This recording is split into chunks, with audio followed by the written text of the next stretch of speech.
एक बार की बात है, किसी जंगल में एक कौवा रहता था। वो बहुत ही खुश था क्योंकि उसकी ज्यादा इच्छाएं नहीं थी। वह अपनी जिंदगी से संतुष्ट था। लेकिन एक बार उसने जंगल में किसी हंस को देख लिया और उसे देखते ही सोचने लगा कि ये प्राणी कितना सुंदर है। ऐसा प्राणी तो मैंने पहले कभी नहीं देखा, इतना साफ और सफेद।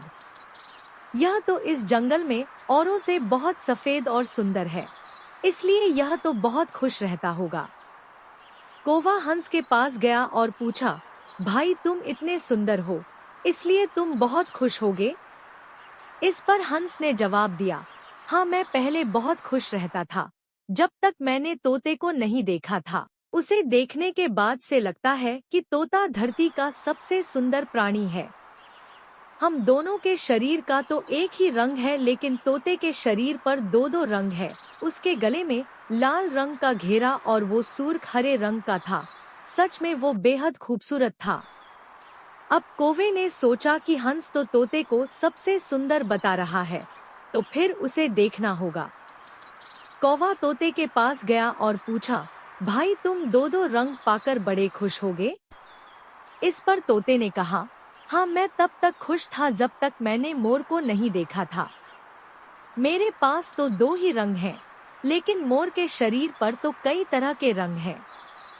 अब कौवे ने सोचा, सबसे ज्यादा खुश कौन है, यह तो मैं पता करके ही रहूंगा, इसलिए अब मोर से मिलना ही पड़ेगा। कौवे ने मोर को जंगल में ढूंढा, लेकिन उसे पूरे जंगल में एक भी मोर नहीं मिला और मोर को ढूंढते ढूंढते वह चिड़ियाघर में पहुंच गया। तो देखा, मोर को देखने बहुत से लोग आए हुए हैं और उसके आसपास अच्छी खासी भीड़ है।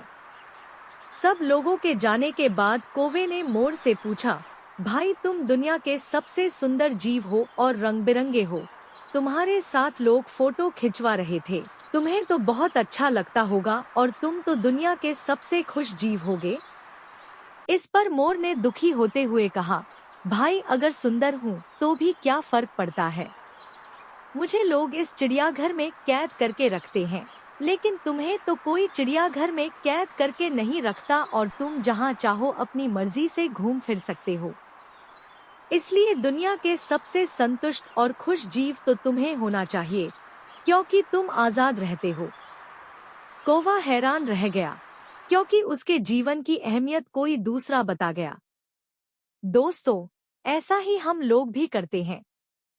हम अपनी खुशियों और गुणों की तुलना दूसरों से करते हैं, ऐसे लोगों से जिनका रहन सहन का माहौल हमसे बिल्कुल अलग होता है। हमारी जिंदगी में बहुत सारी ऐसी चीजें होती हैं जो केवल हमारे पास हैं, लेकिन हम उसकी अहमियत समझकर खुश नहीं होते। लेकिन दूसरों की छोटी खुशी भी हमें बड़ी लगती है, जबकि हम अपनी बड़ी खुशियों को इग्नोर कर देते हैं। यह कहानी अच्छी लगी तो लाइक करें।